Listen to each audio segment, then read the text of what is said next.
আসসালামু আলাইকুম এভরিওয়ান। সিলেটের প্রথম দিন আমরা কোন কোন স্পটে ভ্রমণ করেছি সেই সম্পর্কে এই ভিডিওতে সম্পূর্ণ আলোচনা করা হবে। প্রথমেই আমরা বলে নিচ্ছি আমরা ছিলাম জেল রোডে পানসি ইন হোটেলে। সেখান থেকে আমরা সিএনজি রিজার্ভ করে নিয়েছিলাম ২,০০০ টাকায়। সেখান থেকে আমরা যাচ্ছিলাম মালিনীছড়া টি গার্ডেন এবং সাদা পাহাড় স্পটে।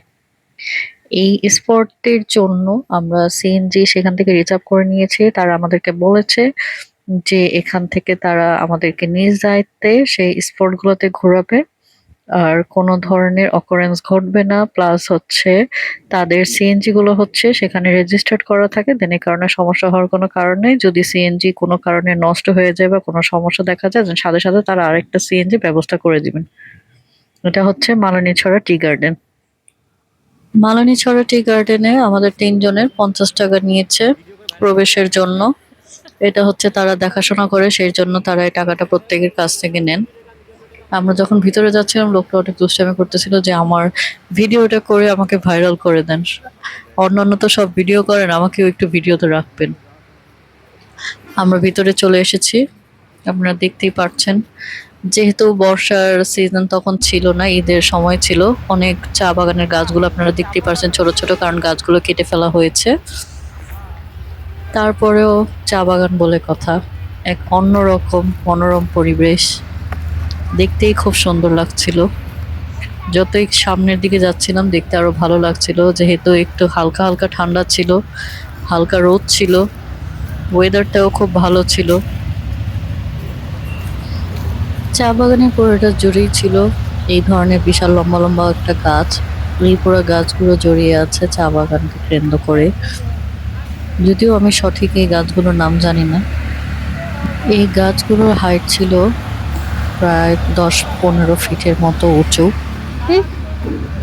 আসেন সেই লোকটার কথাটা আমরা শুনেই নি শেষমেশ। আমাদের গরিব লোককে ভাইরাল করবেন না। বলেন, কিছু বলেন আপনি। কি বলবো, আপনার পর্যটক ঘুরতে আসছেন, আমরা বাগানে সুরক্ষিত দিব আপনাদের, এই জন্য আমরা এখানে থাকি, পরিষ্কার করে নিরাপত্তা দিয়ে রাস্তাগুলো ভেঙে দিয়ে ঠিক করি। এটা কি সারাদিনই থাকে? হ্যাঁ, সারাদিন থাকতে হবে। সারাদিন? হ্যাঁ, সারাদিন থাকতে হবে। আচ্ছা, ঠিক আছে।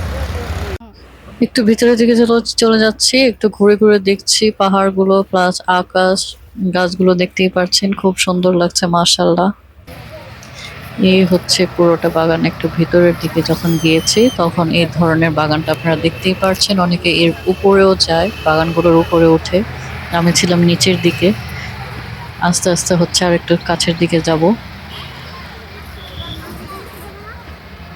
উপরে ওঠা খুব ইজি, বাট নিচে নামতে গিয়ে খুব কষ্ট।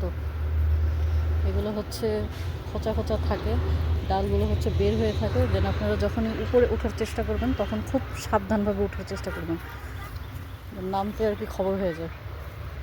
এই যে গর্ত,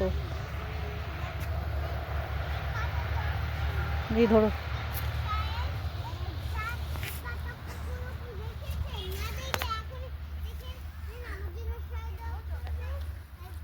প্রকৃতিটাই অন্যরকম, হারিয়ে যাওয়ার মতো। চারিদিকে গ্রিন, সবুজে ভরা।